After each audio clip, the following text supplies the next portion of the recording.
Hello दोस्तों, जय हिंद। कैसे हो आप सब। एक बार आपके अपने चैनल एग्ज़ाम ट्रैक पर आपका बहुत बहुत स्वागत है। तो दोस्तों, जैसे कि आपको पता है, रेडियो ऑपरेटर की भर्ती निकली हुई है असिस्टेंट रेडियो ऑपरेटर के साथ साथ। ठीक है ना। तो कल मैंने असिस्टेंट रेडियो ऑपरेटर के ऊपर वीडियो बनाई थी, तो बच्चे कह रहे थे सर ऐसी एक रेडियो ऑपरेटर की वीडियो बनाओ। तो आज मैं ये बताने वाला हूँ कि आपका एग्ज़ाम कौन से महीने में होगा और कितना कंपटीशन है और क्या क्या इसकी कट ऑफ जाने वाली है। ठीक है ना, पर सीट। सो इस वीडियो को भाई लास्ट तक देखिएगा पूरी इन्फॉर्मेशन लेने के लिए। ठीक है। तो भाई ज़्यादा कुछ देरी ना करते हुए मैं सीधा आपके मुद्दे पे आ जाता हूँ। भाई सबसे पहली बात, भाई आपका एग्ज़ाम कौन से महीने में होगा। तो एग्ज़ाम में बता दूँ भाई, अभी तक आपके 15 मार्च तक जो है फॉर्म भरे गए थे। 15 क्या, ये मान लो 22 तारीख मान लो कि 22 फीस सबमिट करने की थी। ठीक है ना। तो लगभग जो आपका यूपीपीआरबी बोर्ड है, 1 महीना इन सारे फॉर्म को रीअरेंज करने में ले लेगा। तो ये मान लो लगभग आपका पूरा अप्रैल इसमें ही चले जाएगा।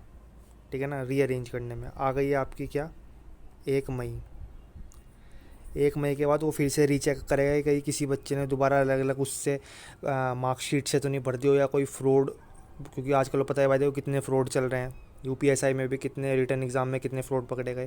तो या कुछ फ्रॉड उससे तो अपना फॉर्म नहीं भर दिया। तो ये सारी चेकअप करेगा और सारी जितनी भी जिस जिस स्टूडेंट की जिस जिस ज़िले में रीएलोकेट करनी है सीट, वो रीएलोकेट करेगा। ठीक है ना। और इस सब प्रोसेस में भी कम से कम मैं आपको बता दूँ, एक से, ये मान लो आपका, चलो अगर कम से कम दिन लगाओ तो 20 से 25 दिन आराम से लग जाता है। क्योंकि इसमें ज़्यादा आपकी बच्चे ने फॉर्म नहीं भरा है, तो 20 से 25 दिन इसमें लग जाएंगे मैक्सिमम टू मैक्सिमम। उसके बाद फाइनली आपका एडमिट कार्ड, 1 हफ्ते बाद करीब करीब एडमिट कार्ड रिलीज़ करते हैं। और फिर उसके बाद आपका एग्ज़ाम। तो करीब करीब अगर इन सब में 30 से 40 दिन लग भी गए तो करीब करीब आपकी भाई 10 जून आ जाएगी। ठीक है ना। तो ये मान लो भाई आपके 10 जून के बाद कभी भी एग्ज़ाम हो सकते हैं, अगर प्रोसेस बिल्कुल सिंपल तरीके से चला। ठीक है ना।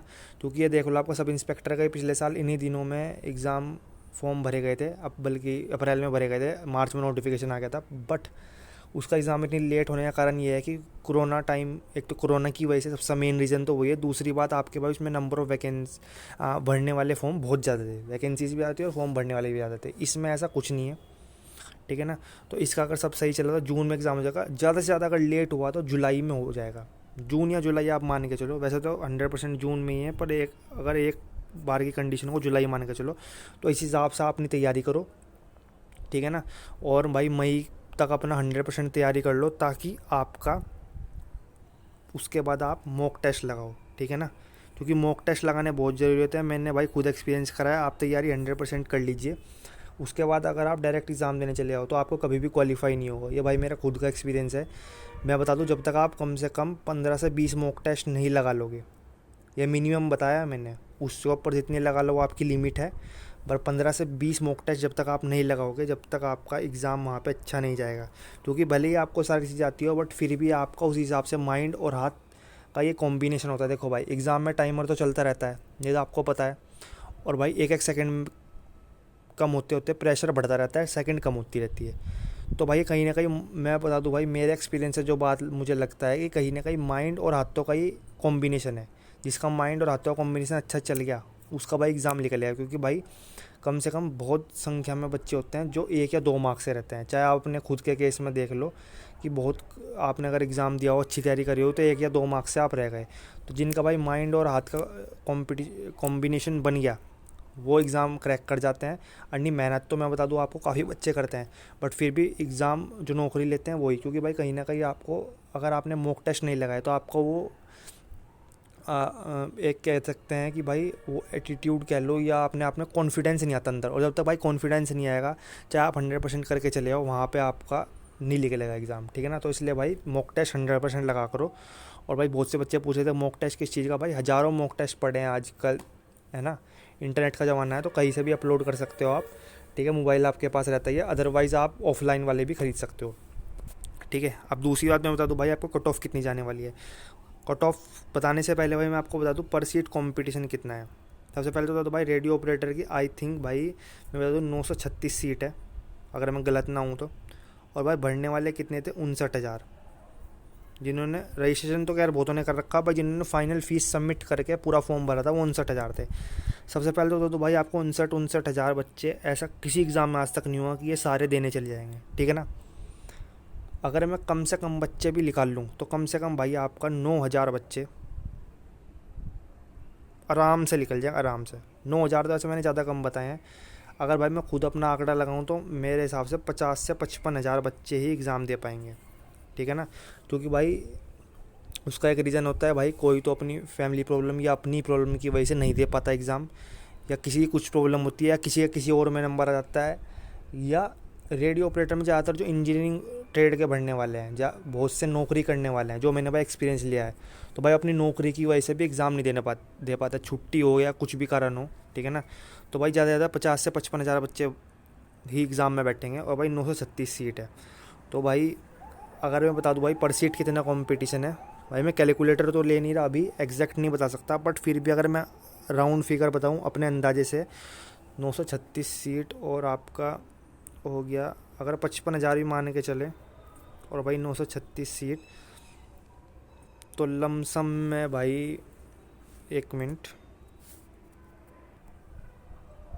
तो भाई मैं आपको बता दूं भाई लमसम आपकी करीब करीब भाई 60 बच्चों पे एक सीट बैठेगी, ठीक है ना। यही मैंने ज़्यादा ही बता दिया, पर फिर भी मान लो, मतलब एक सीट 60 बच्चों, मतलब एक सीट पे 60 बच्चों का कॉम्पिटिशन होगा, ठीक है ना। और भाई मैं बता दूं एक सीट पे 60 बच्चों का कॉम्पिटिशन बहुत कम कॉम्पिटिशन है। ये मान लो नॉर्मल पेपर में 150, एक सीट पर 150 बच्चे बैठते हैं, ठीक है ना। 200-250 बच्चे भी बल्कि बैठ जाते हैं, ठीक है ना। आप अपनी यूपीएसआई की लगा के देख लेना कितना हाई कंपटीशन था, ठीक है। बाकी मैं बता दूँ आपका ये काफ़ी कम कंपटीशन है। एक मैं बता दूँ आपकी रेलवे ग्रुप डी की भर्ती है, 1 लाख प्लस बच्चे, उस पर 1 लाख प्लस, सॉरी उसमें सीट हैं, बट उसमें भी ज़्यादा कंपटीशन है इतनी सीट होने के बावजूद भी, तो ठीक है ना। तो पर सीट कंपटीशन इसका बहुत कम है, 60 बच्चों, एक सीट पे 60 बच्चे हैं। तो भाई मैं बता दूँ अगर जो तैयारी अच्छे से कर लेगा, मैथ पे पकड़ बना लेगा, रीजनिंग प्लस हिंदी, इन तीनों की मैंने बुक भी बता दी, वो बुक कवर कर लोगे तो 100% सिलेक्शन है। प्लस आपकी जीएस में आप फिजिक्स ले लो, और कुछ भी ना पढ़ो, अगर आप फिजिक्स भी पढ़ लो तो भाई आपका सिलेक्शन 100% होएगा। ये बात मैं बता दूँ भाई, 100% आपका सिलेक्शन होगा, मैं कह दूँ कोई भी नहीं रोक सकता, ठीक है ना। ठीक है भाई, क्योंकि 60 बच्चों, एक सीट पे 60 बच्चों कंपटीशन बहुत कम कंपटीशन है। अब भाई बात बता दूँ मैं आपकी कट ऑफ की, अगर भाई कंपटीशन कम है तो भाई कहीं ना कहीं कट ऑफ भी कम ही जाएगी, ठीक है, क्योंकि इसके डायरेक्टली प्रोपोर्शनल होता है। दूसरी बात भाई कंपटीशन इसमें वैसे भी कम हुआ क्योंकि इसमें नौकरी पैसा करने वाले लोग ज़्यादा फॉर्म भरे हैं, जो कि मैंने आइडिया लगा है, ठीक है ना। तो भाई मैं कट ऑफ की अगर बात बता दूँ तो भाई पर सब्जेक्ट एक तो भाई 50% वाला क्राइटेरिया वो बहुत गलत है बच्चों के लिए। ये मान लो भाई बच्चे 3 में पास हो गए, एक में 50% नहीं आए, तो भाई आपका सिलेक्शन गलत। चाहे आप 3 में से कितने अच्छा कर लो स्कोर, अगर एक सब्जेक्ट में आपने 50% नहीं करा तो आपका कट। और भाई ये चीज़ बहुत कट ऑफ पे बहुत ज़्यादा असर डाल दिया। चाहे आप यूपीएसआई 2016 में देख लो, 2021 वाला यूपीएसआई का था, इसमें तो 50% का मार्जिन नहीं था मेरे ख्याल से, इसमें 50% का नहीं था, 30% का था शायद, जितने हैं, बट इसमें 50% का नहीं था, इतना मुझे 100% याद है, ठीक है ना। यूपीएसआई 2016 वाले में 50% का था, और उसमें इतनी कम आपका वो देख लो, इससे वैकेंसी बहुत कम थी यूपीएसआई 2021 वाले से, बट फिर भी उसमें कट ऑफ कितनी कम गई, ठीक है ना। तो भाई मैं बता दूँ आपकी 50% की वजह से कट ऑफ बहुत कम जाने वाली है।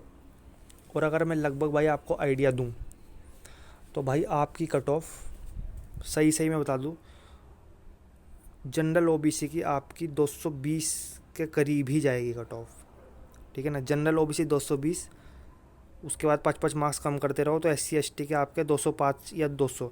जहाँ तक की बात रही गर्ल्स की, अगर भाई वो क्वालिफाई भी कर लें, ठीक है ना, सारे हर एक सब्जेक्ट में क्वालिफाई कर लें, प्लस फिजिकल अच्छे से दे दें, ठीक है ना, physical plus DV plus medical, तो भाई आपका सिलेक्शन 100% है। ये बात मैं बता दूँ, 220 से लेके, अगर भाई ज़्यादा से ज़्यादा आपको लगानी है, मैक्सिमम टू मैक्सिमम बता दूँ आपको, 220 से लेकर 230 के बीच कट ऑफ खुल जाएगी, ठीक है। बट एक बात और है, बहुत से ज्ञानी बच्चे भाई अपने कमेंट कर देंगे, अरे सर नहीं इतनी नहीं जाएगी, 290 जाएगी, 300 जाएगी, तो भाई इतनी तो मैं बता दूँ, इतनी तो यूपीएसआई में भी नहीं जाएगी। अब सब इंस्पेक्टर का रिजल्ट आने वाला है, वो देख लेना आप, और भाई उसमें भी इतनी कट ऑफ नहीं जाएगी, ठीक है ना। ये 100% चैलेंज बता रहा हूँ मैं आपको, 290-300 करना बहुत मुश्किल है। अब कहोगे उसमें सर सीट तो बहुत ज़्यादा थी यूपीएसआई में, तो भाई बच्चे बढ़ने वाले, फॉर्म भरने वाले बच्चे ही बहुत थे यूपीएसआई में, ठीक है ना।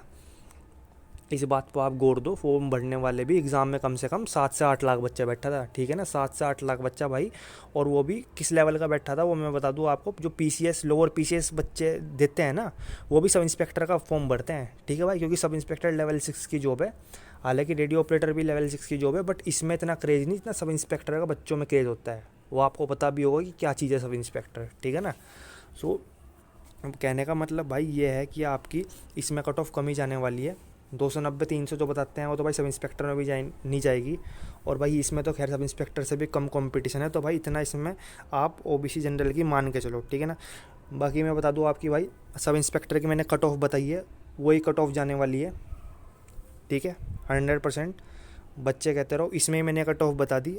एग्ज़ाम होगा, रिजल्ट आ जाएगा, खुद आपको पता चल जाएगा कि कितना कंपटीशन है कितना नहीं, ठीक है ना भाई। क्योंकि मैं बता दूँ आपको, कंपटीशन भाई बहुत कम बच्चों में होता है कंपटीशन, ये बात आप मान के चलिए। अभी पेट का एग्ज़ाम हुआ था लेखपाल का, उसमें भाई कितने लाख बच्चे बैठे थे, आई थिंक 18 लाख बच्चे बैठे थे, मुझे जहाँ तक डाटा याद है, ठीक है, डाटा भाई मैं सब याद करता हूँ। 18 लाख के करीब बच्चे बैठे थे, और भाई उसमें 80+ मार्क्स कुल, आई थिंक 20 से 30 हज़ार बच्चों के थे, 80+ मार्क्स कुल इतने बच्चों में से, ठीक है, जहाँ तक कि मुझे आइडिया है, अगर मैं गलत ना हूँ तो इतने ही थे। बाकी मैं आपको अगर सर्च करके और बता दूंगा कितने, क्योंकि परसेंटाइल का कुछ इसमें हिसाब आया था कि मार्क्स से उन्होंने परसेंटाइल में चेंज कर दिया था, ठीक है। परसेंटाइल का ये होता है कि जितने आपके परसेंटाइल मतलब उतने उतने आप उतने टॉप बच्चों में हो, ठीक है, वो भी मैं आपको बता दूंगा क्या चीज़ होता है परसेंटाइल का मतलब। तो कहने का मतलब भाई इतना भी कंपटीशन नहीं होता। अगर कोई बच्चा अच्छे से पढ़ेगा तो भाई इसमें 100% सिलेक्शन लेगा। रेडियो ऑपरेटर में 50 से 55 हज़ार बच्चे बैठने वाले हैं, जिसमें हर कोई तैयारी नहीं करेगा। ये बात मैं फिर से बता दूं, मुश्किल से बहुत कम बच्चा तैयारी करेगा। अगर मैं आपको जो नंबर बता दूं तो आप विश्वास नहीं करोगे, होगे सर आप गलत बोल रहे हो, पर सही बात तो यही है भाई। मुश्किल से 3 से 4 हज़ार बच्चा जो अच्छे लेवल की तैयारी होती है, ठीक है ना। तैयारी भाई एक वो भी होती है 2 से 3 घंटे पढ़ लिया और भैया जी बाकी पूरे दिन मस्ती, उसे मैं तैयारी नहीं मानता। अच्छे लेवल की तैयारी भाई जो बच्चा पढ़ता है ना वो उसे ही पता है क्या होती है अच्छे लेवल की तैयारी, ठीक है ना। बाकी भाई घंटे के हिसाब से नहीं पढ़ना चाहिए, अपना तैयारी जितनी चाहिए एक एग्ज़ाम को उतनी दो, और भाई पूरी पकड़ रखो अपने एग्ज़ाम पे। मैं तो उसे मानता हूँ अच्छे लेवल की तैयारी, कि अपना भाई अगर एग्ज़ाम देने से पहले हाँ भाई मेरा 100% सिलेक्शन होगा, इतना कॉन्फिडेंस होना चाहिए। और कॉन्फिडेंस भी नहीं होना चाहिए, पर कॉन्फिडेंस होना चाहिए। और कॉन्फिडेंस भाई मैं बता दूँ आपको, मॉक टेस्ट से आएगा, तो मॉक टेस्ट लगाओ जैसे ही आपका सिलेबस कंप्लीट हो जाएगा, ठीक है। सो भाई फाइनली मैं इतना ही कहना चाहूँगा। बाकी भाई वीडियो अच्छी लगी तो लाइक कर दिया करो भाई, शेयर जरूर कर दिया करो, और भाई चैनल पर नया तो चैनल को सब्सक्राइब जरूर कर देना। ओके, जय हिंद।